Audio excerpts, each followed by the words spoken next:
All right, so I'm going to go over how to replace what they call the reservoir assembly on a Hoover Shampooer. This is what the actual assembly looks like, which is nothing like a reservoir assembly.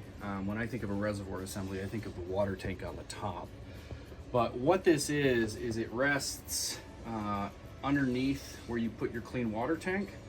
And so when you have the symptom that you put your water tank on and then water drains out the back of your shampooer, even when it's not on, oftentimes it's because this reservoir assembly has broken or the gasket has failed in it, and so water's just draining down the back of the machine.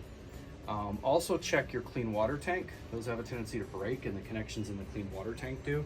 So check that before you go ahead and replace this reservoir assembly. It's actually really easy. I'm going to go ahead and remove the dirty water tank so that you can see what we're doing here. But the reservoir assembly is right here, and it's held in only by 4 screws.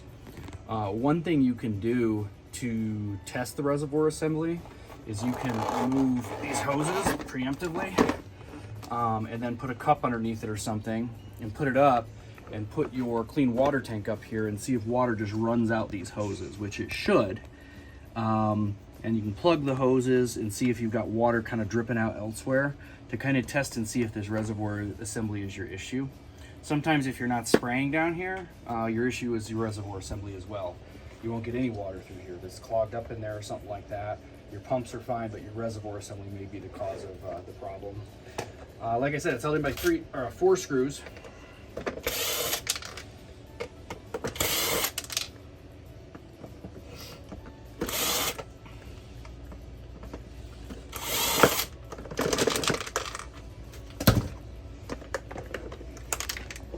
And that's it. It just pops right out. There's a gasket inside there, which, as I said, is sometimes the failure point if you're leaking. And you just pop your new reservoir assembly back in. Well, you took that one out, you're good to go. And that's it.